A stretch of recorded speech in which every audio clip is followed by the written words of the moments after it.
Hello everyone, myself Vishwa and I am here to provide insights for a strategic merger in the OTT domain. The two platforms are Jotstar and LioCinema. I have used Python and Power BI for this project. Now let us talk about problem statement briefly. To summarize this in a nutshell, Leo is planning a strategic merge with Jotstar and their management wants to analyze the performance and user behavior. They have already provided some insight, that is LioCinema has strong subscriber base, whereas Jotstar has diverse content library.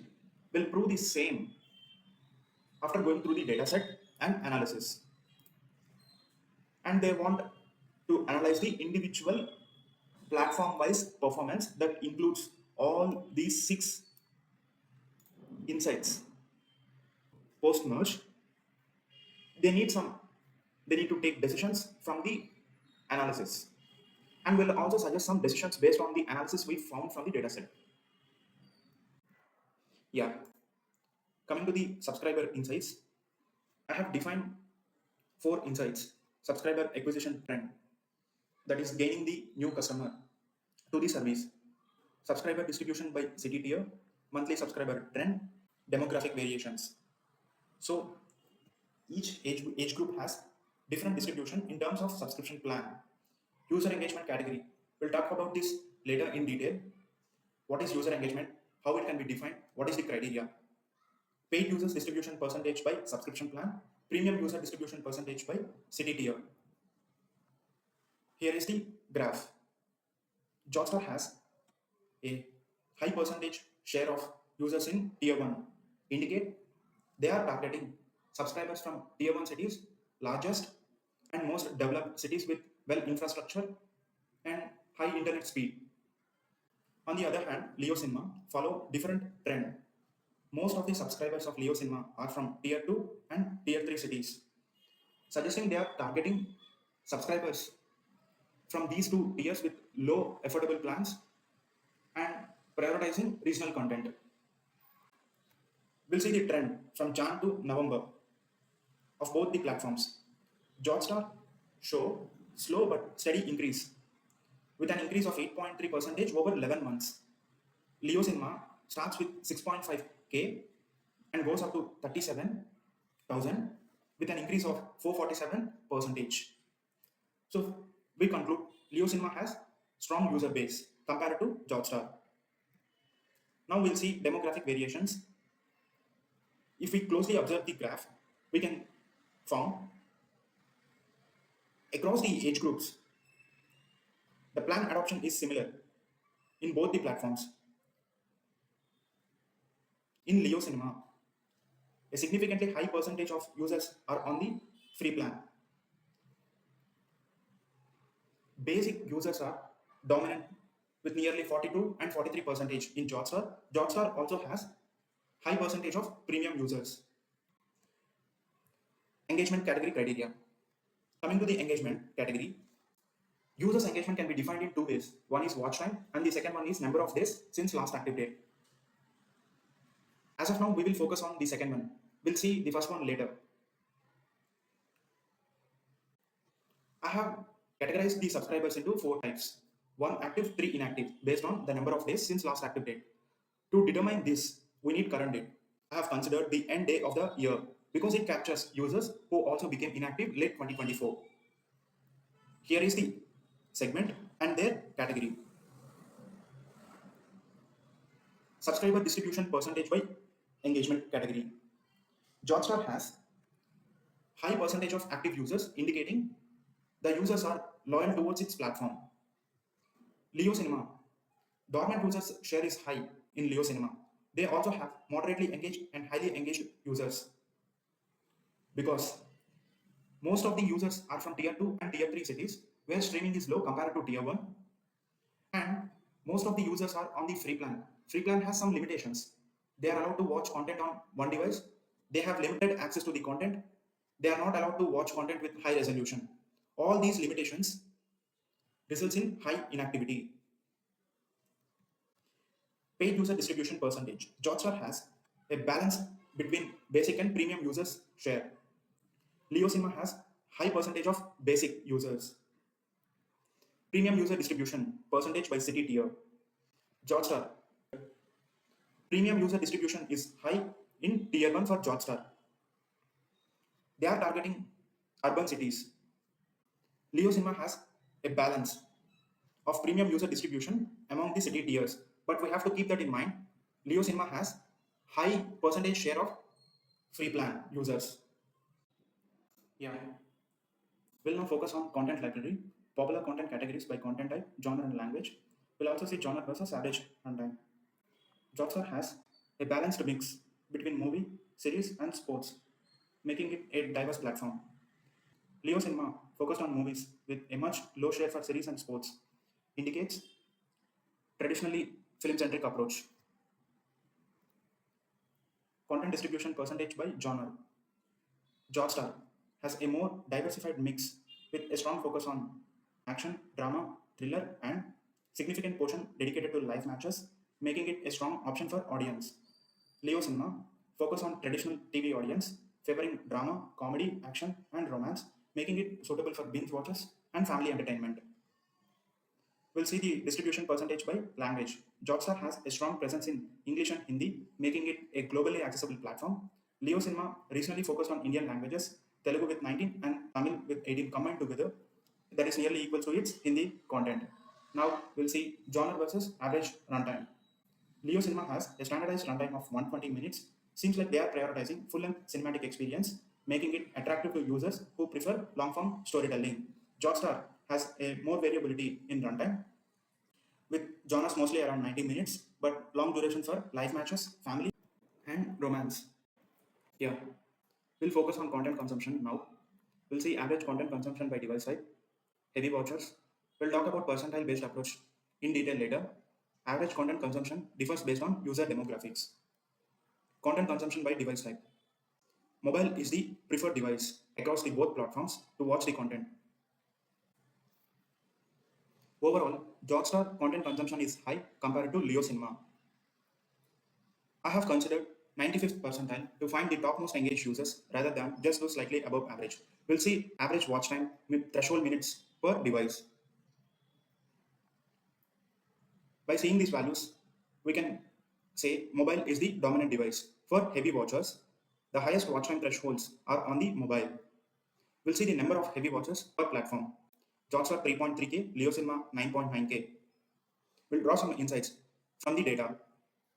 LioCinema has a large number of highly engaged users, but Jotstar's most engaged users consume much more content than LioCinema. Age group and device type. Here, across both the platforms, age group 18 to 24 has the highest watch time, and the mobile is the preferred device to watch the content. Watch time decreases with age.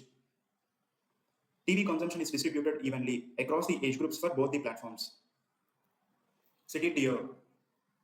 Content consumption decreases with as we go to low tier cities. Overall, the content consumption for Jotstar is high compared to LioCinema for every demographic. Subscription plan. The content consumption is high for premium users because they have access to the exclusive content, ad-free experiences, and better streaming quality than basic and free users. Yeah, we'll focus on factors influencing subscription upgrades. We'll see monthly upgrade rate by age group and city tier, upgrade transition percentage. Monthly upgrade rate percentage. Jotstar show a volatile trend in upgrade rate. May and November reports the highest upgrade rates. There is a noticeable drop in September, recovered in October, and peaked at November. LioCinema show a slow but steady increase in upgrade rate. It starts with a very low percentage of 0.47, increases till August with 1.9, and stabilizes at the end of the year with 1.5 to 1.9 percentage. Overall, LioCinema's upgrade rate is less compared with Jotstar because most of the subscribers are from tier 2 and tier 3 and they are on the free plan. LioCinema doesn't have a diversified content compared with Jotstar. All these limitations affects on upgrade rate of LioCinema. Upgrade rate by age group and city tier. I have used a heat map to demonstrate the upgrade rate. The intensity of the color decreases with upgrade rate. Here the x-axis represents city tier, y-axis age group. Consider this rectangle across the platforms. Upgrade rate increases with age group. Despite older users, content consumption is less compared with younger users. And the upgrade rate across the both platforms in tier 1 and tier 2 is high. As these cities are most developed with well infrastructure and high internet speed, we'll see upgrade transaction percentage. Users usually upgrade from free to basic, free to premium, and basic to premium. X-axis represents new plan, Y-axis initial plan. Jotstar users see more value in premium compared with LioCinema. LioCinema users are more likely to jump from free to basic. Overall, Jotstar outperforms LioCinema consistently for every demographics. Yeah, we'll now see factors influencing subscription downgrades. Monthly downgrade rate by age group and city tier, downgrade transition percentage. Downgrade rate. Jotstar shows a steady increase in downgrade rate but remains overall low, indicating a strong user retention platform. On the other hand, LioCinema has a highest downgrade rate. Starting early with high downgrade rates indicate dissatisfaction with the services. In the mid-year, downgrade rates are higher, likely due to seasonal spending cuts. Downgrade rate by age group and city tier. Jotstar has less downgrade rate compared with LioCinema. Young users across both the platforms has the highest downgrade rate because they can't afford for long duration. For example, they upgrade during IPL season and downgrades after it got completed. In tier 3, downgrade rates here less compared with tier 2 and tier 1 across both the platforms because tier 1 and tier 2 has the plenty of services and users are more likely to have subscription plan on all the streaming services by downgrading few of them. Downgrade transition percentage. Jotstar basic users are more likely to downgrade than LioCinema basic users. In LioCinema, premium users are completely dropping their plan instead of moving to basic, showing a dissatisfaction with the service. Yeah, we'll now focus on inactivity analysis. We'll say active versus inactive rate across age groups, city tier and subscription plan, monthly inactive rate, average watch time by status. So across both the platforms, inactive rate increases from month over month. In Jotstar, inactive rate starts with a very low, that is 1.52 and going up to 31.25.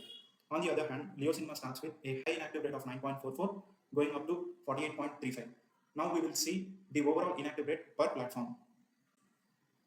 LioCinema has a high inactive rate that is 45%, that is greater than inactive rate of Jotstar. Here, for the purpose of presentation, I have also included active rates, but we'll keep our focus on inactivity because that is important. We'll also see the reason why Jotstar outperforms LioCinema in every demographics.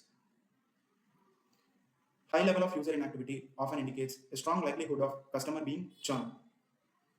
LioCinema has a significantly high inactive rate that we have seen in the previous slide.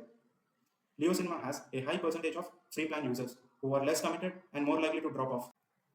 The second reason, LioCinema primarily serves in tier 2 and tier 3 cities where willingness to pay for streaming might be lower. Jotstar targeting tier 1 cities where users might be more engaged and have high purchasing power.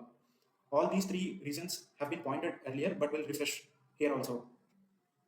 Active versus inactive rate by age group. If we closely observe the inactive rates, inactive rate decreases with age group across both the platforms. Jotstar shows a more stable engagement. On the other hand, LioCinema is struggling to retain all age groups, particularly 18 to 24.